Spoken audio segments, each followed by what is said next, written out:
Hi dear friends, it's me Jithu. Brainy bright അക്കാദമിയുടെ പുതിയൊരു ക്ലാസ്സിലേക്ക് എല്ലാ PSC ഉദ്യോഗാർത്ഥികൾക്കും സ്വാഗതം. എൻ്റെ കഴിഞ്ഞ 2 ക്ലാസ്സുകൾ കേരള നവോത്ഥാനമായി ബന്ധപ്പെട്ട 323 ക്വസ്റ്റ്യൻസും അതിൻ്റെ അനുബന്ധങ്ങളുമാണ് കവർ ചെയ്തത്. ആദ്യഘട്ടത്തിൽ 229 ക്വസ്റ്റ്യൻസും അതിൻ്റെ അനുബന്ധങ്ങളും കവർ ചെയ്തു. രണ്ടാം ഘട്ടത്തിൽ ബാക്കിയുള്ള 94 ക്വസ്റ്റ്യൻസും അതിൻ്റെ അനുബന്ധങ്ങളും കവർ ചെയ്തിട്ടുണ്ട്. കേരള നവോത്ഥാനമായി ബന്ധപ്പെട്ട ഇമ്പോർട്ടൻ്റ് ചോദ്യങ്ങളും അനുബന്ധങ്ങളുമാണ് കവർ ചെയ്തത്. പിന്നെ 10th പ്രിലിംസിന് ഉപകാരപ്പെടുന്ന ക്ലാസ്സുകളാണ്. കൂടാതെ ക്ലാസ്സിലേക്ക് കടക്കുന്നതിന് മുന്നേ ഒരു കാര്യം പറഞ്ഞോട്ടെ. ബ്രെയിനി ബ്രൈറ്റ് അക്കാദമിയുടെ 30 ഡേയ്സ് പ്ലാൻ 10th പ്രിലിംസിന് വേണ്ടിയിട്ടുള്ള 30 ഡേയ്സ് പ്ലാനിൽ ക്ലാസ്സുകൾ നമ്മളുടെ ടെലഗ്രാം ചാനലിൽ അവൈലബിൾ ആണ്. ചാനലിൽ അംഗമാവാത്തവർ ആ ചാനലിൽ അംഗമാവുക. ഓക്കെ, നമുക്ക് ക്ലാസ്സിലേക്ക് കടക്കാം. ഇന്ന് ഞാൻ എടുക്കുന്നത് ഇന്ത്യൻ ഭൂമിശാസ്ത്രവും കേരള ഭൂമിശാസ്ത്രവുമായി ബന്ധപ്പെട്ട 100 ക്വസ്റ്റ്യൻസ് ആണ്. അതിൽ ആദ്യം തന്നെ എടുക്കുന്നത് ഇന്ത്യൻ ഭൂമിശാസ്ത്രവുമായി ബന്ധപ്പെട്ട ടോപ്പിക്കാണ്. ഓക്കെ, നമുക്ക് ക്ലാസ്സിലേക്ക് കടക്കാം. ജൈവമണ്ഡലം സ്ഥിതി ചെയ്യുന്ന അന്തരീക്ഷ പാളി ഏതാണ്? ജൈവമണ്ഡലം സ്ഥിതി ചെയ്യുന്ന അന്തരീക്ഷ പാളി ഏതാണ്? അത് ട്രോപ്പോസ്ഫിയർ ആണ് കേട്ടോ. ജൈവമണ്ഡലം സ്ഥിതി ചെയ്യുന്ന അന്തരീക്ഷ പാളി ട്രോപ്പോസ്ഫിയർ ആണ്, ട്രോപ്പോസ്ഫിയർ. ഓക്കെ, ഓസോൺ പാളി സ്ഥിതി ചെയ്യുന്ന അന്തരീക്ഷ പാളി ഏതാണ്? ഓസോൺ പാളി സ്ഥിതി ചെയ്യുന്ന അന്തരീക്ഷ പാളി, ഓസോൺ പാളി സ്ഥിതി ചെയ്യുന്ന അന്തരീക്ഷ പാളി സ്ട്രാറ്റോസ്ഫിയർ ആണ് കേട്ടോ, സ്ട്രാറ്റോസ്ഫിയർ ആണ്. അടിസ്ഥാന ശിലകളുടെ മാതാവ് എന്നിങ്ങനെ അറിയപ്പെടുന്നവരാണ്. അടിസ്ഥാന ശിലകളുടെ മാതാവ് എന്നിങ്ങനെ അറിയപ്പെടുന്ന ശില ഏതാണ്? അത് ആഗ്നേയ ശിലയാണ് കേട്ടോ, ആഗ്നേയ ശിലയാണ്, ആഗ്നേയ ശിലയാണ്, ആഗ്നേയ ശില. ഓക്കെ, ശിലാതൈലം എന്നറിയപ്പെടുന്ന വസ്തു ഏതാണ്? ശിലാതൈലം എന്നറിയപ്പെടുന്ന വസ്തു അത് പെട്രോളിയമാണ് കേട്ടോ. ശിലാതൈലം എന്നറിയപ്പെടുന്ന വസ്തു ഏതാണ്? അത് പെട്രോളിയമാണ്.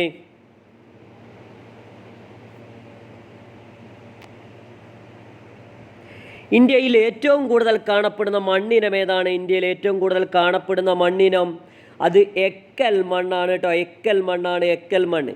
ഓക്കെ, പരുത്തി കൃഷിക്ക് അനുയോജ്യമായ മണ്ണ് ഏതാണ്?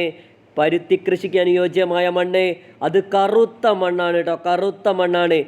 റിഗർ, ചെർണോസം എന്നീ പേരുകളിൽ അറിയപ്പെടുന്ന മണ്ണിനം ഏതാണ്? അത് കറുത്ത മണ്ണാണ് കേട്ടോ. റിഗർ, ചെർണോസം എന്നീ പേരുകളിൽ അറിയപ്പെടുന്ന മണ്ണിനം അത് കറുത്ത മണ്ണാണ്, കറുത്ത മണ്ണ്. ഓക്കെ, കേരളത്തിലെ ഏറ്റവും കൂടുതൽ കാണപ്പെടുന്ന മണ്ണിനം ഏതാണ്? കേരളത്തിൽ ഏറ്റവും കൂടുതൽ കാണപ്പെടുന്ന മണ്ണിനം ഏതാണ്? അത് ലാട്രൈറ്റ് സോയിലാണ് കേട്ടോ, ലാട്രൈറ്റ് സോയിലാണ്. അതായത് ചെങ്കൽ മണ്ണാണ്, ചെങ്കൽ മണ്ണ് കേട്ടോ, ചെമ്മണ്ണല്ല, ചെങ്കൽ മണ്ണാണ്, ചെങ്കൽ മണ്ണ്. മണ്ണിനെക്കുറിച്ചുള്ള പഠനമാണ് ഇത്. മണ്ണിനെക്കുറിച്ചുള്ള പഠനം അത് പെഡോളജിയാണ് കേട്ടോ, മണ്ണിനെക്കുറിച്ചുള്ള പഠനം പെഡോളജിയാണ്. ഉത്തരേന്ത്യൻ സമതലങ്ങളിൽ വീശുന്ന ഉഷ്ണക്കാറ്റ് ഏതാണ്? ഉത്തരേന്ത്യൻ സമതലങ്ങളിൽ വീശുന്ന ഉഷ്ണക്കാറ്റ് അത് ലൂ ആണ് കേട്ടോ, ലൂ ആണ്, ലൂ. ഡോക്ടർ എന്നറിയപ്പെടുന്ന പ്രാദേശിക വാതകം ഏതാണ്? ഡോക്ടർ എന്നറിയപ്പെടുന്ന പ്രാദേശിക വാദം ഏതാണ്? പ്രാദേശിക വാദം അത് ഹർമാറ്റനാണ് കേട്ടോ, ഹർമാറ്റനാണ്. ഡോക്ടർ എന്നറിയപ്പെടുന്ന പ്രാദേശിക വാദം ഏതാണ്? അത് ഹർമാറ്റനാണ്, ഹർമാറ്റൻ. ഓക്കെ, ഇന്ത്യ പാകിസ്ഥാൻ അതിർത്തി രേഖ അറിയപ്പെടുന്നത് എന്താണ്? ഇന്ത്യ പാകിസ്ഥാൻ അതിർത്തി രേഖ അറിയപ്പെടുന്നത് അത് റാഡ്ക്ലിഫ് രേഖയാണ് കേട്ടോ. ഇന്ത്യ പാകിസ്ഥാൻ അതിർത്തി രേഖ എന്നറിയപ്പെടുന്നത് റാഡ്ക്ലിഫ് രേഖയാണ്. വാട്ടർ ടവർ ഓഫ് ഏഷ്യ എന്നറിയപ്പെടുന്ന പർവ്വത നിര ഏതാണ്? വാട്ടർ ടവർ ഓഫ് ഏഷ്യ എന്നറിയപ്പെടുന്ന പർവ്വത നിര അത് ഹിമാലയമാണ് കേട്ടോ, ഹിമാലയമാണ്. ഹിമാലയം എത്ര രാജ്യങ്ങളായിട്ടാണ് വ്യാപിച്ച് കിടക്കുന്നത്? ഹിമാലയം അത് 6 രാജ്യങ്ങളും 11 സംസ്ഥാനങ്ങളുമായി വ്യാപിച്ച് കിടക്കുന്നു കേട്ടോ. ഇന്ത്യൻ സംസ്ഥാനങ്ങൾ 11ഉം 6 രാജ്യങ്ങളുമായി വ്യാപിച്ച് കിടക്കുന്നത് ഹിമാലയമാണ്. ഹിമാലയം വാട്ടർ ടവർ ഓഫ് ഏഷ്യ എന്നറിയപ്പെടുന്ന പർവ്വത നിരയാണ് ഹിമാലയം. ലോകത്തിൻ്റെ മേൽക്കുര എന്നറിയപ്പെടുന്നത് എന്താണ്? അത് പാമിറാണ് കേട്ടോ. ലോകത്തിൻ്റെ മേൽക്കുര എന്നറിയപ്പെടുന്നത് പാമിറാണ്, പാമിർ. ഹിമാലയത്തിൻ്റെ നട്ടൽ എന്ന് വിശേഷിപ്പിക്കപ്പെടുന്ന പർവ്വതനിര ഏതാണ്? ഹിമാലയത്തിൻ്റെ നട്ടൽ എന്നറിയപ്പെടുന്ന പർവ്വതനിര ഹിമാദ്രിയാണ് കേട്ടോ, ഹിമാദ്രിയാണ്. ഓക്കെ, പൂർണ്ണമായും ഇന്ത്യയിൽ സ്ഥിതി ചെയ്യുന്ന ഏറ്റവും ഉയരം കൂടിയ കൊടുമുടി ഏതാണ്? പൂർണ്ണമായി ഇന്ത്യയിൽ സ്ഥിതി ചെയ്യുന്ന ഏറ്റവും ഉയരം കൂടിയ കൊടുമുടി അത് കാഞ്ചൻജംഗയാണ് കേട്ടോ. കാഞ്ചൻജംഗയാണ് ഇന്ത്യയിലെ ഏറ്റവും ഉയരം കൂടിയ കൊടുമുടി ചോദിച്ചാൽ അതേതാണ്? ഗോഡ്വിൻ ആസ്റ്റിൻ അല്ലെങ്കിൽ എന്താണ്? മൗണ്ട് K2 ആണ് കേട്ടോ. മൗണ്ട് K2 അല്ലെങ്കിൽ ഗോഡ്വിൻ ആസ്റ്റിൻ ആണ്. ലോകത്തിലെ ഏറ്റവും ഉയരം കൂടിയ കൊടുമുടി ഏതാണ് ചോദിച്ചാൽ ഏതാണ്? അത് എവറസ്റ്റ് ആണ് കേട്ടോ. മൗണ്ട് എവറസ്റ്റ് ആണ്. നേപ്പാളിലാണ് മൗണ്ട് എവറസ്റ്റ് കേട്ടോ. ഓക്കെ, ലോകത്തിലെ ഏറ്റവും ഉയരം കൂടിയ കൊടുമുടി മൗണ്ട് എവറസ്റ്റ് നമ്മൾ പറഞ്ഞു അല്ലേ. ശിവൻ്റെ തിരുമുടി, ശിവൻ്റെ തലമുടി എന്നൊക്കെ അറിയപ്പെടുന്ന ഏതാണ്? ശിവൻ്റെ തിരുമുടി അർത്ഥം വരുന്ന പർവ്വതനിര അത് ശിവാലിക് അല്ലെങ്കിൽ ശിവാലിക്കാണ് കേട്ടോ. ശിവാലിക് എന്ന് ഓർത്താൽ മതി. അപ്പം ശിവൻ്റെ തിരുമുടി കിട്ടും കേട്ടോ. പർവ്വതനിര ശിവാലിക്കാണ്. ഡൂണുകൾ പ്രധാനമായും കാണപ്പെടുന്ന പർവ്വതനിര ഏതാണ്? ഡൂണുകൾ പ്രധാനമായും കാണപ്പെടുന്ന പർവ്വതനിര അതും ശിവാലിക്കാണ് കേട്ടോ. ഔട്ടർ ഹിമാലയ എന്നറിയപ്പെടുന്നതും ശിവാലിക്കാണ്. അങ്ങനെയാണെങ്കിൽ ലെസർ ഹിമാലയ എന്നറിയപ്പെടുന്നത് ഏതാണ്? ലെസർ ഹിമാലയ എന്നറിയപ്പെടുന്നത് ഹിമാചലാണ് കേട്ടോ. ലെസർ ഹിമാലയ എന്നറിയപ്പെടുന്നത് ഹിമാചലാണ്. ശ്രീനഗറിനെയും കാർഗിലിനെയും തമ്മിൽ ബന്ധിപ്പിക്കുന്ന ചുരം ഏതാണ്? ശ്രീനഗറിനെയും കാർഗിലിനെയും തമ്മിൽ ബന്ധിപ്പിക്കുന്ന ചുരം ഏതാണ്? സോജിലയാണ് കേട്ടോ. സോജില SL ആ ഉച്ചാരണത്തിലൂടെ നമുക്ക് പഠിക്കാം കേട്ടോ. ശ്രീനഗർ കാർഗിൽ എന്താണ്? സോജിലയാണ്. S കിട്ടൂലേ? ശ്രീനഗർ കൂടെ S കിട്ടൂലേ? അതേപോലെ കാർഗിലെ ലായും കിട്ടും കേട്ടോ. സോജിലയാണ്. സിയാച്ചിൻ എന്നതിൻ്റെ അർത്ഥം എന്താണ്? സിയാച്ചിൻ എന്നതിൻ്റെ അർത്ഥം അത് റോസാപ്പൂക്കൾ സുലഭമാണ് കേട്ടോ. റോസാപ്പൂക്കൾ സുലഭമാണ് സിയാച്ചിൻ എന്നതിൻ്റെ അർത്ഥം. ചുരങ്ങളുടെ നാട് ലിറ്റിൽ ടിബറ്റ്, ഇന്ത്യയിലെ ശീത മരുഭൂമി എന്നിങ്ങനെ അറിയപ്പെടുന്നത് എന്താണ്? ലഡാക്കാണ് കേട്ടോ. ലഡാക്കാണ്. ചുരങ്ങളുടെ നാട് ലിറ്റിൽ ടിബറ്റ്, ഇന്ത്യയിലെ ശീത മരുഭൂമി എന്നിങ്ങനെ അറിയപ്പെടുന്നത് ലഡാക്കാണ്.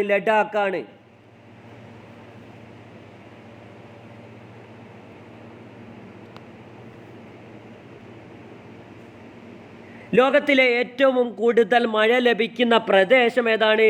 ലോകത്തിലെ ഏറ്റവും കൂടുതൽ മഴ ലഭിക്കുന്ന പ്രദേശം അത് മൗസിൻ റാമാണ് കേട്ടോ. മൗസിൻ റാമാണ്. അപ്പം നമ്മൾ ശ്രീനഗർ കാർഗിൽ പറഞ്ഞു അല്ലേ, സോജിലയാണെന്ന് പറഞ്ഞു. അപ്പോൾ നാദുല ഏതാണ്? സിക്കിം ടിബറ്റാണ് കേട്ടോ. സിക്കിം ടിബറ്റാണ് നാദുല. അങ്ങനെയാണെങ്കിൽ ഹിമാചൽ പ്രദേശ് ടിബറ്റാണ് ഏത്? ഹിമാചൽ പ്രദേശ് ടിബറ്റ് ഏതാണ്?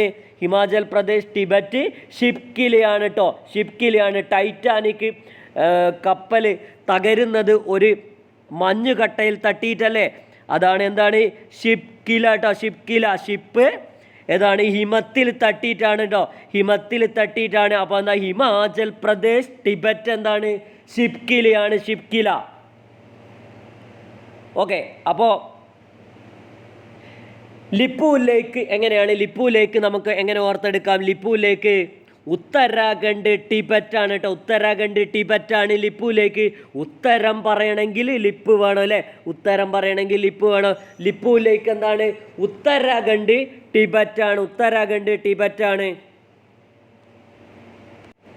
അപ്പോൾ ലോകത്തിലെ ഏറ്റവും കൂടുതൽ മഴ ലഭിക്കുന്ന പ്രദേശം നമ്മൾ പറഞ്ഞൂല്ലേ, മൗസിൻ റാമാണ് പറഞ്ഞു. ഇനി നമുക്ക് ദുഃഖങ്ങൾ പഠിക്കാം. ഇന്ത്യയുടെ ദുഃഖം എന്നറിയപ്പെടുന്ന നദി ഏതാണ്?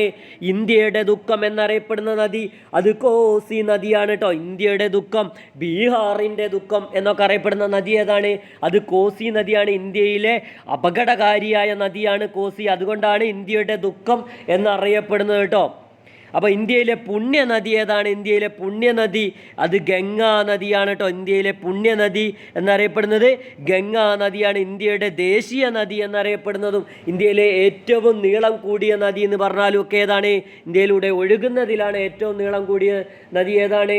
അത് ഗംഗാ നദിയാണ് കേട്ടോ. ഗംഗാ നദിയാണ്. അപ്പോൾ നമുക്ക് ദുഃഖങ്ങൾ പഠിക്കാം അല്ലേ. ദാമോദർ എന്തിൻ്റെ ദുഃഖമാണ്? ബംഗാളിൻ്റെ ദുഃഖമാണ്. ഏത്? ദാമോദർ അല്ലേ? ബംഗാളിൻ്റെ ദുഃഖമാണ് ദാമോദർ. എങ്കിൽ ഒഡീഷയുടെ ദുഃഖം ഏതാണ്? ഒഡീഷയുടെ ദുഃഖം അത് മഹാനദിയാണ് കേട്ടോ. ഒഡീഷയുടെ ദുഃഖം മഹാനദിയാണെങ്കിൽ അസാമിൻ്റെ ദുഃഖം എന്താണ്? അസാമിൻ്റെ ദുഃഖം, ആസാമിൻ്റെ ദുഃഖം ബ്രഹ്മപുത്രയാണ് കേട്ടോ. ബ്രഹ്മപുത്രയാണ് ഇന്ത്യയിലെ ചുവന്ന നദി, ഇന്ത്യയിലെ ഏറ്റവും കൂടുതൽ ജലം വഹിക്കുന്ന നദി. പിന്നെ എന്താണ്? ഇന്ത്യയിലെ ആഴം കൂടിയ നദി എന്നൊക്കെ പറഞ്ഞാൽ അത് ഏതാണ്? അത് ബ്രഹ്മപുത്രയാണ് കേട്ടോ. ബ്രഹ്മപുത്ര ഒഴുകുന്നത് ആസാം, അരുണാചൽ പ്രദേശാണ് കേട്ടോ. ആസാമിലും അരുണാചൽ പ്രദേശിലുമാണ്.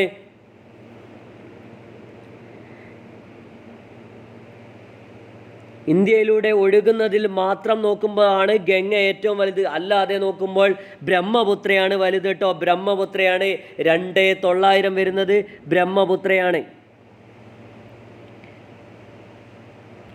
ഇന്ത്യയിലെ പുണ്യനദി നമ്മൾ പറഞ്ഞില്ലേ, ഗംഗാ നദിയാണ്. ഓക്കെ, ലോകത്തിലെ ഏറ്റവും വലിയ ഡെൽറ്റ പ്രദേശം ഏതാണ്? ലോകത്തിലെ ഏറ്റവും വലിയ ഡെൽറ്റ പ്രദേശം ഏതാണ്? അത് സുന്ദർബൻ ഡെൽറ്റയാണ് കേട്ടോ. ലോകത്തിലെ ഏറ്റവും വലിയ ഡെൽറ്റ പ്രദേശം അത് സുന്ദർബൻ ഡെൽറ്റയാണ്. ഉപദ്വീപീയ ഇന്ത്യയിലെ ഏറ്റവും വലിയ നദി ഏതാണ്? ഉപദ്വീപീയ ഇന്ത്യയിലെ ഏറ്റവും വലിയ നദി അത് ഗോദാവരി നദിയാണ് കേട്ടോ. ഗോദാവരി നദിയാണ് ഇന്ത്യയിലെ ഏറ്റവും അപകടകാരിയായ നദി. നമ്മൾ പറഞ്ഞൂല്ലേ, കോസി നദിയാണ്. അങ്ങനെയാണെങ്കിൽ പാകിസ്ഥാൻ്റെ ജീവരേഖ എന്നറിയപ്പെടുന്ന നദി ഏതാണ്? സിന്ധു നദിയാണ് കേട്ടോ. പാകിസ്ഥാൻ്റെ ജീവരേഖ എന്നറിയപ്പെടുന്ന നദി സിന്ധു നദിയാണ്. സിന്ധു നദിക്ക് എത്ര പോഷക നദിയുണ്ട്? 5 പോഷക നദിയുണ്ട് അല്ലേ? ഏതൊക്കെയാണ്? ചിനാബ്, രവി, ചലം, പിന്നെ ഏതാണ്? സത്ലജ്, ബിയാസ് ആണ് കേട്ടോ. ചിനാബ്, രവി, ചലം, സത്ലജ്, ബിയാസ് ആണ്. അതിൽ ഏറ്റവും നീളം കൂടിയ നദി ഏതാണ് ചോദിച്ചാൽ ഏതാണ്? സിന്ധുവിൻ്റെ ഏറ്റവും വലിയ നദി ചിനാബാണ്. ഇന്ത്യയിലൂടെ ഒഴുകുന്നതിൽ ഏറ്റവും വലിയ സിന്ധുവിൻ്റെ നദി ചോദിച്ചാൽ ഏതാണ്? അത് ഇന്ത്യയിലൂടെ ഒഴുകുന്നതിൽ ഏതാണ്? അത് സത്ലജ് നദിയാണ്. സത്ലജ് നദിയാണ് കേട്ടോ. പിന്നെ സിന്ധുവിൻ്റെ ഏറ്റവും ചെറിയ പോഷക നദി ചോദിച്ചാൽ ഏതാണ്? അത് ബിയാസ് ആണ് കേട്ടോ. ബിയാസ് ആണ്, ബിയാസ്. ലാഹോറിൻ്റെ നദി എന്നറിയപ്പെടുന്നത് ഏതാണ്? ലാഹോറിൻ്റെ നദി എന്നറിയപ്പെടുന്നത് പിന്നെ രവിയാണ് കേട്ടോ. രവിയാണ്. ലാഹോറിൻ്റെ നദി എന്നറിയപ്പെടുന്നത് രവിയാണ്. ഉറി പ്രൊജക്റ്റ് ഏത് നദിയിലാണ് ചോദിച്ചാൽ അത് ചലം നദിയിലാണ് കേട്ടോ. ചലം നദി. ഒഡീഷയുടെ ദുഃഖം നമ്മൾ പറഞ്ഞൂല്ലേ, അത് മഹാനദിയാണ്. ഇന്ത്യയുടെ ധാന്യപ്പുര എന്നറിയപ്പെടുന്ന ഭൂപ്രദേശം ഏതാണ്? അത് ഉത്തര മഹാസമതലമാണ് കേട്ടോ. ഉത്തര മഹാസമതലമാണ് ഇന്ത്യയുടെ ധാന്യപ്പുര എന്നറിയപ്പെടുന്നത്. ഉത്തര മഹാസമതലമാണ് ഇന്ത്യയുടെ ധാന്യപ്പുര എന്നറിയപ്പെടുന്നത് കേട്ടോ. ഭാരതീയ സംസ്കാരത്തിൻ്റെ ഈറ്റിലം എന്നറിയപ്പെടുന്നത് ഏതാണ്? ഭാരതീയ സംസ്കാരത്തിൻ്റെ ഈറ്റിലം എന്നറിയപ്പെടുന്നത് ഏതാണ്? അത് ഉത്തര മഹാസമതലമാണ് കേട്ടോ. ഉത്തര മഹാസമതലത്തിൻ്റെ മറ്റു പേരെന്താണ്? ഉത്തര മഹാസമതലത്തിൻ്റെ സിന്ധു, ഗംഗ, ബ്രഹ്മപുത്ര സമതലം എന്നറിയപ്പെടുന്നത് ഏതാണ്? സിന്ധു, ഗംഗ, ബ്രഹ്മപുത്ര സമതലം ഏതാണ്? ഹിമാലയ നദികളാണല്ലേ. സിന്ധു, ഗംഗ, ബ്രഹ്മപുത്ര സമതലം എന്നറിയപ്പെടുന്നത് ഏതാണ്? അതും ഉത്തര മഹാസമതലമാണ്.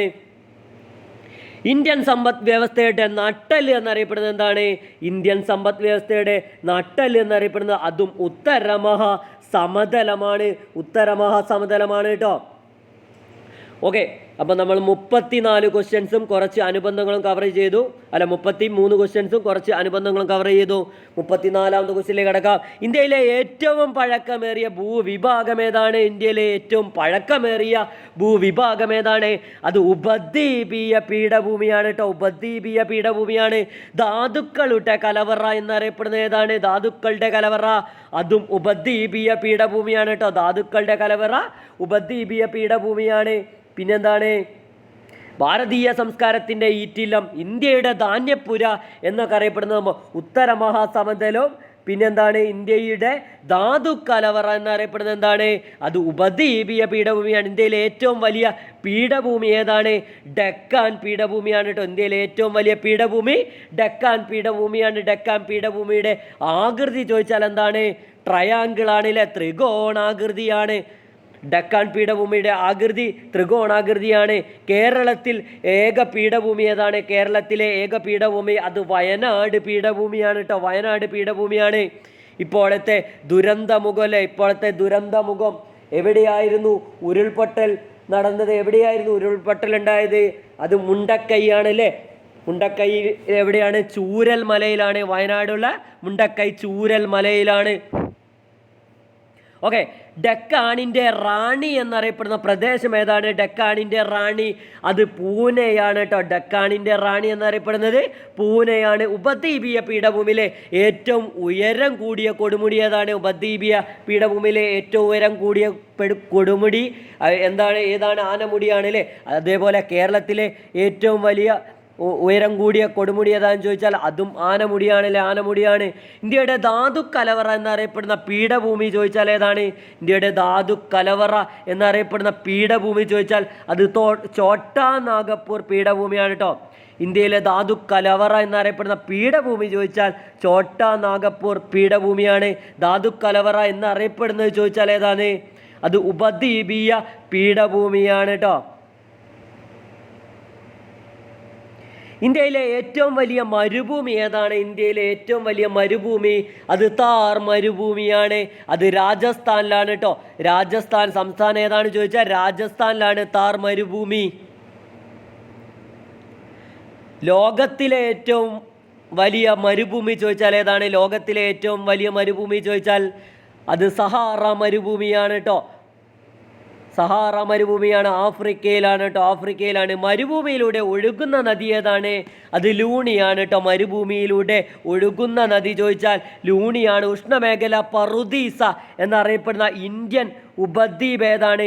ഉഷ്ണമേഖല പറുദീസ എന്നറിയപ്പെടുന്ന ഇന്ത്യൻ ദ്വീപ് ഏതാണ്? അത് ലക്ഷദ്വീപാണ് കേട്ടോ. ലക്ഷദ്വീപ് ഏത് കടലിലാണ്? അത് അറബിക്കടലിലാണ് കേട്ടോ. ലക്ഷദ്വീപ് അറബിക്കടലിലാണ്. ആൻഡമാൻ നിക്കോബാർ ദ്വീപ് ഏത് കടലിലാണ്? ആൻഡമാൻ നിക്കോബാർ ദ്വീപ് ഏത് കടലിലാണ്? അത് ബംഗാൾ ഉൾക്കടലിലാണ് കേട്ടോ. ബംഗാൾ ഉൾക്കടലിലാണ്. ഇന്ത്യയുടെ പവിഴ ദ്വീപ് എന്നറിയപ്പെടുന്നത് ഏതാണ്? ഇന്ത്യയുടെ പവിഴ ദ്വീപ് അത് ലക്ഷദ്വീപാണ് കേട്ടോ. ഇന്ത്യയുടെ പവിഴ ദ്വീപ് എന്നറിയപ്പെടുന്നത് ലക്ഷദ്വീപാണ്. ഇന്ത്യയിലെ ഏറ്റവും വലിയ തടാകമാണ് ഏത്? ഇന്ത്യയിലെ ഏറ്റവും വലിയ തടാകം അത് ചിൽക്ക തടാകമാണ് കേട്ടോ. ഇന്ത്യയിലെ ഏറ്റവും വലിയ തടാകം ചിൽക്ക തടാകമാണ്. കേരളത്തിലെ നദികളുടെ എണ്ണം എത്രയാണ്? കേരളത്തിലെ നദികളുടെ എണ്ണം അത് 44 കേട്ടോ. 44. കേരളത്തിലെ കിഴക്കോട്ട് ഒഴുകുന്ന നദികളുടെ എണ്ണം ചോദിച്ചാൽ ഏതൊക്കെയാണ്? 3 എണ്ണം ഉണ്ടല്ലേ. കബനി, ഭവാനി, പാമ്പാറാണ്. അത് കബനി ഏറ്റവും വലുത്, കബനി ഏറ്റവും ചെറുത് പാമ്പാറാണ് അല്ലേ. ഏറ്റവും വലിയ കബനി ഏത് ജില്ലയിലാണ് ഒഴുകുന്നത് ചോദിച്ചാൽ വയനാട് ജില്ലയിലാണ്. ബാണാസുര സാഗറും കുറുവ ദ്വീപൊക്കെ ഏത് നദിയിലാണ് ചോദിച്ചാൽ അത് കബനി നദിയിലാണ്. ഭവാനി നദി ഒഴുകുന്നത് ഏതാണ്? പാലക്കാട് ജില്ലയിലാണ്. പാമ്പാർ ഒഴുകുന്നതോ ഇടുക്കി ജില്ലയിലാണ് കേട്ടോ. ഇടുക്കി ജില്ലയിലാണ്. തലയാർ എന്നറിയപ്പെടുന്നത് പാമ്പാറാണ്. പാമ്പാറാണ്. കേരളത്തിലെ ഏറ്റവും കൂടുതൽ നദികൾ ഒഴുകുന്ന ജില്ല ചോദിച്ചാൽ കാസർഗോഡാണ് കേട്ടോ. കേരളത്തിലെ ഏറ്റവും കൂടുതൽ നദികൾ ഒഴുകുന്ന ജില്ല ചോദിച്ചാൽ കാസർഗോഡാണ്. അത് 12 നദികളാണ് കേട്ടോ. 12 നദികൾ ഒഴുകുന്നുണ്ട്. അപ്പം 100 മീറ്റർ കൂടുതൽ, 100 കിലോമീറ്റർ കൂടുതൽ ഏതാണ് ഒഴുകുന്നത് ചോദിച്ചാൽ ഏതാണ്? എത്ര എണ്ണമാണ് ചോദിച്ചാൽ അത് 11 നദികളാണ് കേട്ടോ. 11 നദികളാണ്. കാസർഗോഡ് കൂടി ഒഴുകുന്നത് ചോദിച്ചാൽ എത്രയാണ്? 12 ആണ് കേട്ടോ. 12 ആണ്. കേരളത്തിലെ ഏറ്റവും വലിയ നദി ചോദിച്ചാൽ പെരിയാറാണല്ലേ. കേരളത്തിലെ ഏറ്റവും വലിയ നദി പെരിയാറാണ്. പെരിയാറിൻ്റെ നീളം എത്രയാണ്?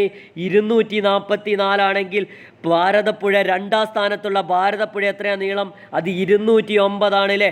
3ാം സ്ഥാനം ഏതിനാണ്? 3ാം സ്ഥാനം പമ്പയ്ക്കാണല്ലേ. തിരുവിതാംകൂറിൻ്റെ ജീവനാഡി എന്നറിയപ്പെടുന്ന പമ്പയാണ് 3ാം സ്ഥാനം. 176 ആണ്. അങ്ങനെയാണെങ്കിൽ 4ാം സ്ഥാനം ഏതാണ്? 4ാം സ്ഥാനം ചാലിയാറാണല്ലേ. ബേപ്പൂർ പുഴ, കല്ലായി പുഴ എന്നൊക്കെ അറിയപ്പെടുന്ന ഏതാണ്? ചാലിയാറാണ്. സ്വർണ്ണ നിക്ഷേപം ഏറ്റവും കൂടുതലുള്ള ഇത് ചോദിച്ചാൽ ഏതാണ്? അത് ചാലിയാറാണല്ലേ. ചാലിയാറാണ്. ചാലിയാറിൻ്റെ നീളം ചോദിച്ചാൽ 169 ആണ്. അങ്ങനെയാണെങ്കിൽ 5ാം സ്ഥാനത്തുള്ള ചാലക്കുടി പുഴ എത്രയാണ് അതിൻ്റെ നീളം? ചാലക്കുടി പുഴ 145.5 ആണ് കേട്ടോ. ചാലക്കുടി പുഴ തൃശ്ശൂരാണ്. ചാലക്കുടി പുഴ കേട്ടോ. നമ്മളെ മണിച്ചേട്ടൻ്റെ നാട് ചാലക്കുടി പുഴ കേട്ടോ. ഓക്കെ. അപ്പോൾ കേരളത്തിൻ്റെ ജീവരേഖ എന്നറിയപ്പെടുന്ന നദി പെരിയാറാണെങ്കിൽ തിരുവിതാംകൂറിൻ്റെ ജീവരേഖ എന്നറിയപ്പെടുന്ന നദി പമ്പ നദിയാണ് കേട്ടോ. പമ്പ നദിയാണ്. അപ്പോൾ നമ്മൾ 51 ക്വസ്റ്റ്യൻസ് കവർ ചെയ്തു.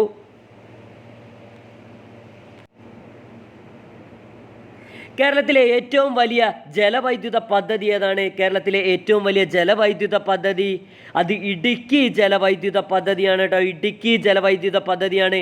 കേരളത്തിലെ ഏറ്റവും വലിയ ഡാം ചോദിച്ചാൽ ഏതാണ്? അത് മലമ്പുഴ ഡാമാണ് കേട്ടോ. പാലക്കാട് ജില്ലയിലുള്ള മലമ്പുഴ ഡാമാണ്. ഓക്കെ, നിള, പേരാർ, പൊന്നാനിപ്പുഴ എന്നീ പേരുകളിൽ അറിയപ്പെടുന്ന നദി ഏതാണ്? നിള, പേരാർ, പൊന്നാനിപ്പുഴ എന്നീ പേരുകളിൽ അറിയപ്പെടുന്ന നദി അത് ഭാരതപ്പുഴയാണ് കേട്ടോ. മിനി പമ്പ എന്നൊക്കെ അറിയപ്പെടുന്നത് ഭാരതപ്പുഴയാണ്. കേരളത്തിൻ്റെ നൈൽ എന്നറിയപ്പെടുന്നത് ഭാരതപ്പുഴയാണ്. പിന്നെ എന്താണ്? നിള എന്നൊക്കെ അറിയപ്പെടുന്നത് ഭാരതപ്പുഴയാണ്. ദക്ഷിണ ഭാഗീരഥി എന്നറിയപ്പെടുന്ന നദി പമ്പയാണ് കേട്ടോ. അയ്യപ്പ ഭഗവാന്റെ ഭക്തിഗാനം കേട്ടാൽ അറിയാമല്ലേ, അതിലുണ്ടല്ലേ ദക്ഷിണ ഭാഗീരഥി പമ്പ എന്ന പാട്ട് അതിൽ വരുന്നുണ്ട്. യെസ്, അത് പമ്പയാണ് കേട്ടോ, പമ്പയാണ്. ബാരിസ് എന്ന് പ്രാചീന കാലത്ത് അറിയപ്പെടുന്ന നദി ഏതാണ് ചോദിച്ചാൽ അതും പമ്പയാണ്. കേരളത്തിലെ പുണ്യനദി എന്നറിയപ്പെടുന്നത് ഏതാണ് ചോദിച്ചാൽ അതും പമ്പയാണ് കേട്ടോ. ശബരിമലയുടെ തീരത്തുകൂടി ഒഴുകുന്ന അയ്യപ്പ ഭഗവാന്റെ ശബരിമലയുടെ തീരത്തൂടെ ഒഴുകുന്ന നദി ആയതുകൊണ്ടാണ് അത് കേരളത്തിൻ്റെ പുണ്യനദി എന്നറിയപ്പെടുന്നത് പമ്പയായത്. പ്രാചീന കാലത്ത് ബാരിസ് എന്നറിയപ്പെടുന്നത് പമ്പ നദിയാണ്. തിരുവിതാംകൂറിൻ്റെ ജീവനാടി എന്നറിയപ്പെടുന്നു അല്ലേ. കേരളത്തിലെ ഏറ്റവും വലിയ തടാകം ഏതാണ്? കേരളത്തിലെ ഏറ്റവും വലിയ തടാകം അത് വേമ്പനാട്ട് കായലാണ് കേട്ടോ. വേമ്പനാട്ട് കായലാണ്. കേരളത്തിലെ ഏറ്റവും വലിയ തടാകം വേമ്പനാട്ട് കായലാണ്. എഫ് ആകൃതിയിൽ അറിയപ്പെടുന്ന കായൽ ഏതാണ്? എഫ് ആകൃതിയിൽ അത് ശാസ്താംകോട്ട കായലാണ് കേട്ടോ. കേരളത്തിലെ ഏറ്റവും വലിയ ശുദ്ധജല തടാകം കൂടിയാണ് ഇത് ശാസ്താംകോട്ട കായൽ. ശാസ്താംകോട്ട കായലും അഷ്ടമുടി കായലൊക്കെ ഏത് ജില്ലയിലാണെന്ന് ചോദിച്ചാൽ ഏത് ജില്ലയാണ്? അത് കൊല്ലം ജില്ലയിലാണ് കേട്ടോ. കൊല്ലം ജില്ലയിലാണ്. വേമ്പനാട്ട് കായൽ ഒഴുകുന്ന ജില്ലകൾ ഏതൊക്കെയാണ്? ആലപ്പുഴ, എറണാകുളം, കോട്ടയമാണ് കേട്ടോ. ആലപ്പുഴ, എറണാകുളം, കോട്ടയമാണ്.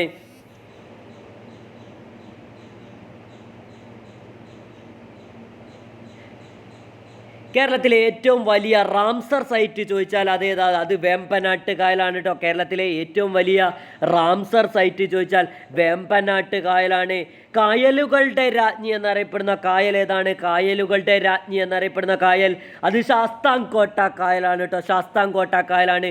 മൺസൂൺ എന്ന വാക്ക് ഉത്ഭവിച്ച ഭാഷ ഏതാണ്? മൺസൂൺ എന്ന വാക്ക് ഉത്ഭവിച്ച ഭാഷ അത് അറബിയാണ് കേട്ടോ. മൺസൂൺ എന്ന വാക്ക് ഉത്ഭവിച്ച ഭാഷ അറബിയാണ്. കേരളത്തിൻ്റെ ചിറാപ്പൂഞ്ചി എന്നറിയപ്പെടുന്നത് വയനാടുള്ള ലക്കിടിയാണ് കേട്ടോ. കേരളത്തിൻ്റെ ചിറാപ്പൂഞ്ചി എന്നറിയപ്പെടുന്നത് വയനാടുള്ള ലക്കിടിയാണ്. ഹിപ്പാലസ് കാറ്റ് എന്നറിയപ്പെടുന്നത് ഏതാണ്? തെക്ക് പടിഞ്ഞാറൻ മൺസൂൺ കാറ്റാണ് കേട്ടോ. ഹിപ്പാലസ് കാറ്റ് എന്നറിയപ്പെടുന്നത് തെക്ക് പടിഞ്ഞാറൻ മൺസൂൺ കാറ്റാണ്. തെക്ക് പടിഞ്ഞാറൻ മൺസൂൺ കാലത്തിൻ്റെ മറ്റ് പേരുകൾ എന്തൊക്കെയാണ്? കാലവർഷം, ഇടവപ്പാതി എന്നൊക്കെ അറിയപ്പെടുന്നത് തെക്ക് പടിഞ്ഞാറൻ മൺസൂൺ കാലമാണ് അല്ലേ. ജൂൺ മുതൽ സെപ്റ്റംബർ വരെയാണല്ലേ തെക്ക് പടിഞ്ഞാറൻ മൺസൂൺ കാലം. അങ്ങനെയാണെങ്കിൽ തുലാവർഷം ഏതാണ്? അതിൻ്റെ മറ്റൊരു പേരെന്താണ്? വടക്ക് കിഴക്കൻ മൺസൂൺ കാലമാണല്ലേ. വടക്ക് കിഴക്കൻ മൺസൂൺ കാലമാണ് ഏത്? വൈകുന്നേരങ്ങളിൽ ഇടിയോട് കൂടിയ മഴയുള്ളത് ഏതാണ്? അത് വടക്ക് കിഴക്കൻ മൺസൂൺ കാലമാണല്ലേ. വടക്ക് കിഴക്കൻ മൺസൂൺ കാലം അല്ലെങ്കിൽ തുലാവർഷം എന്നറിയപ്പെടുന്നു. കേരളത്തിലെ ഏറ്റവും വലിയ വന്യജീവി സങ്കേതം ചോദിച്ചാൽ ഏതാണ്? അത് പെരിയാർ വന്യജീവി സങ്കേതമാണ് കേട്ടോ. കേരളത്തിലെ ഏറ്റവും വലിയ വന്യജീവി സങ്കേതം പെരിയാർ വന്യജീവി സങ്കേതമാണ്. കേരളത്തിലെ ഏറ്റവും ചെറിയ വന്യജീവി സങ്കേതം മംഗളവനം വന്യജീവി സങ്കേതമാണ് കേട്ടോ. കേരളത്തിലെ ഏറ്റവും ചെറിയ വന്യജീവി സങ്കേതം മംഗളവനം വന്യജീവി സങ്കേതമാണ്. കേരളത്തിലെ ഏറ്റവും വലിയ ദേശീയ ഉദ്യാനം ഏതാണ്? ഇരവികുളം ദേശീയോദ്യാനമാണ് കേട്ടോ. കേരളത്തിലെ ഏറ്റവും വലിയ ദേശീയോദ്യാനം ഇരവികുളം ദേശീയോദ്യാനമാണ്. ഏത് ജില്ലയിലാണ് ഇരവികുളം ദേശീയോദ്യാനം? അത് ഇടുക്കി ജില്ലയിലാണ് കേട്ടോ. ഇരവികുളം ദേശീയോദ്യാനത്തിൽ സംരക്ഷിക്കപ്പെടുന്ന മൃഗം ഏതാണ്? അത് നീലഗിരി താർ എന്നറിയപ്പെടുന്ന വരയാടാണ് കേട്ടോ. വരയാടാണ്. തമിഴ്നാടിൻ്റെ ദേശീയ മൃഗം ചോദിച്ചാൽ ഏതാണ്? അതും വരയാടാണ് കേട്ടോ. നീലഗിരി താറാണ്. കേരളത്തിലെ ഏറ്റവും ചെറിയ ദേശീയോദ്യാനം ഏതാണ്? അത് പാമ്പാടും ചോലയാണ് കേട്ടോ. കേരളത്തിലെ ഏറ്റവും ചെറിയ ദേശീയോദ്യാനം പാമ്പാടും ചോലയാണ്.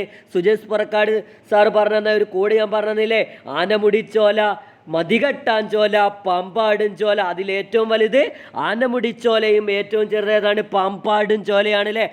ആനമതി പാമ്പേ, ആനമതി പാമ്പേ, ആനമുടിച്ചോല, മതികെട്ടാഞ്ചോല, പാമ്പാടും ചോല കേട്ടോ. അത് മൂന്നും ഏത് വർഷമാണ് ഉണ്ടായതെന്ന് ചോദിച്ചാൽ 2003 കേട്ടോ. 2003 ഇടുക്കി ജില്ലയിലാണ് ഇതൊക്കെ. ആനമുടിച്ചോല, മതികെട്ടാഞ്ചോല, പാമ്പാടും ചോല, ആനമതി പാമ്പേ. ഓക്കെ, അപ്പോൾ കേരളത്തിലെ ഏറ്റവും വലിയ പക്ഷി സങ്കേതം ചോദിച്ചാൽ തട്ടേക്കാടാണ് അല്ലേ. കേരളത്തിലെ ഏറ്റവും വലിയ പക്ഷി സങ്കേതം ചോദിച്ചാൽ തട്ടേക്കാടാണ്. കേരളത്തിലെ ഏറ്റവും ചെറിയ പക്ഷി സങ്കേതം ചോദിച്ചാൽ അതേതാണ്? അത് മംഗളവനാണ് അല്ലേ. മംഗളവനാണ് കേരളത്തിലെ ഏറ്റവും വലിയ പക്ഷി സങ്കേതവും തട്ടേക്കാടും. ഏറ്റവും ചെറിയ പക്ഷി സങ്കേതം മംഗളവനവും ഏത് ജില്ലയിലാണെന്ന് ചോദിച്ചാൽ എവിടെയാണ്? എറണാകുളം ജില്ലയിലാണ് കേട്ടോ. എറണാകുളം ജില്ലയാണ്. സലീം അലിയുടെ പേരിൽ അറിയപ്പെടുന്ന പക്ഷി സങ്കേതമാണ് ഏത്? തട്ടേക്കാട് പക്ഷി സങ്കേതം അല്ലേ. തട്ടേക്കാട് പക്ഷി സങ്കേതം. അങ്ങനെയാണെങ്കിൽ സലീം അലിയുടെ പേരിൽ അറിയപ്പെടുന്ന ഇന്ത്യയിലെ പക്ഷി സങ്കേതം ചോദിച്ചാൽ എവിടെയാണ്? അതെവിടെയാണ്? ഏത് സംസ്ഥാനത്തിലാണ്? അത് ഗോവയിലാണ് കേട്ടോ. ഗോവയിലാണ്. സൈലന്റ് വാലി ദേശീയോദ്യാനം സ്ഥിതി ചെയ്യുന്ന ജില്ല ഏതാണ്? അത് പാലക്കാടാണ് കേട്ടോ. സൈലന്റ് വാലി ദേശീയോദ്യാനം സ്ഥിതി ചെയ്യുന്ന ജില്ല പാലക്കാടാണ്. പാലക്കാട് മണ്ണാർക്കാട് താലൂക്കിലാണ് കേട്ടോ. മണ്ണാർക്കാട് താലൂക്കിലാണ് ഇത്.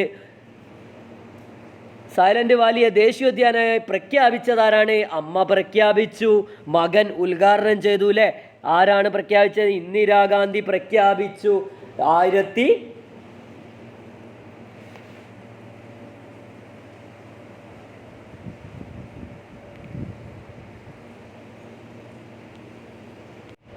1984 അമ്മ ഇന്ദിരാഗാന്ധി പ്രഖ്യാപിച്ചു.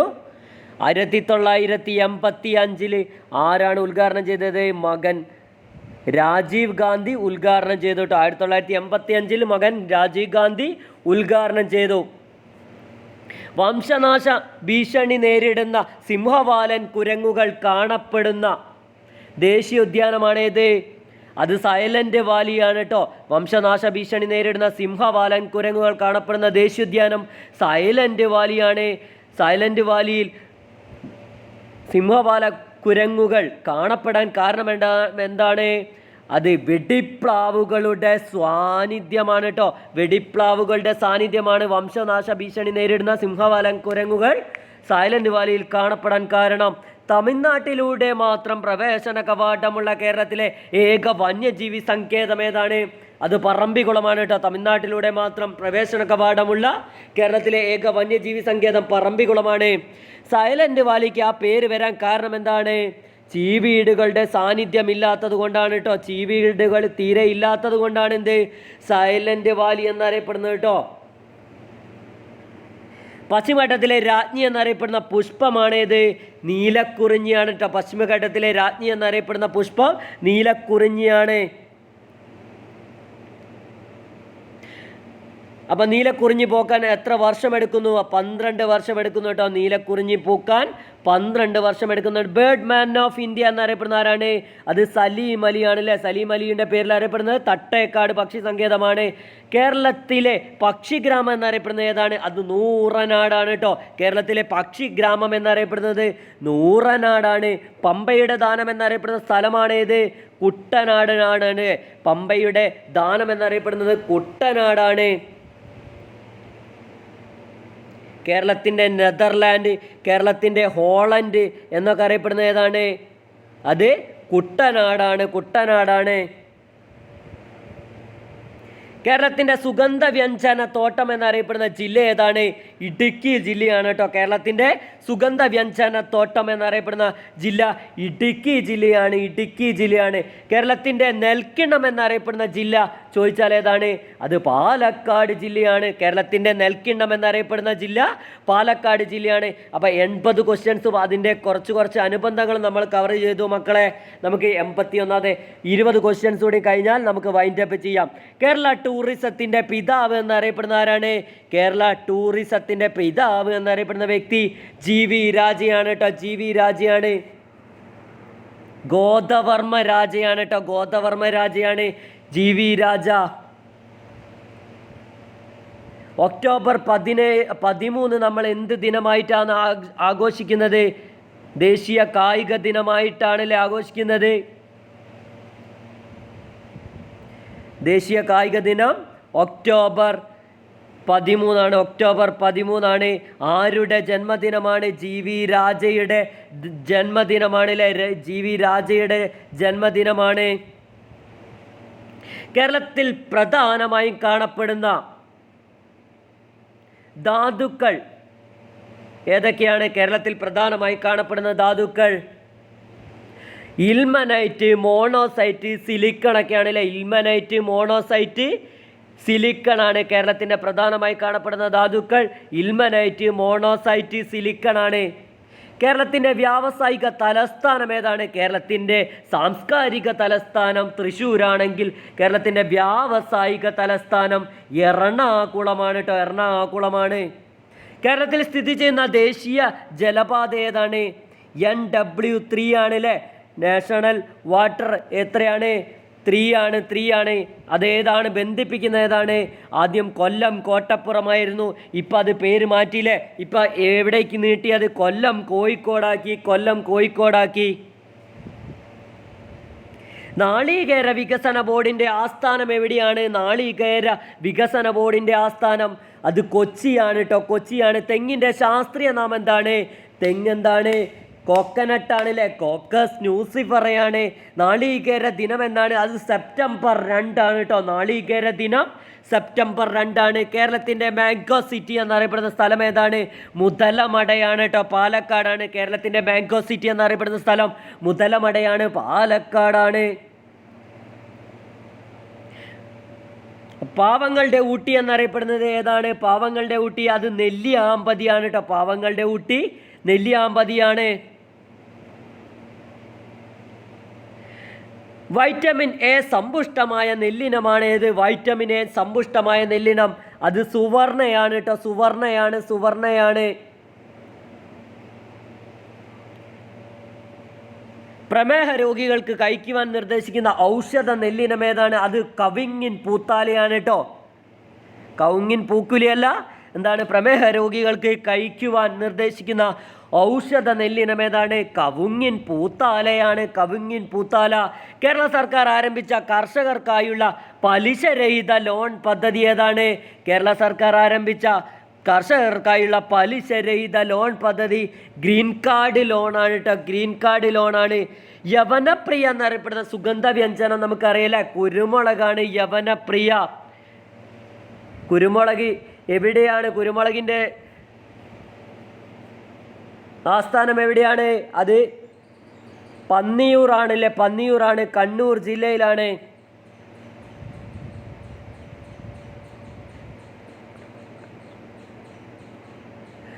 യൂണിവേഴ്സൽ ഫൈബർ എന്നറിയപ്പെടുന്നത് എന്താണ്? പരുത്തിയാണല്ലേ. യൂണിവേഴ്സൽ ഫൈബർ എന്നറിയപ്പെടുന്നത് പരുത്തിയാണെങ്കിൽ ഗോൾഡൻ ഫൈബർ എന്നറിയപ്പെടുന്നത് എന്താണ്? ഗോൾഡൻ ഫൈബർ എന്നറിയപ്പെടുന്നത് അത് ചണമാണല്ലേ. ചണമാണ്.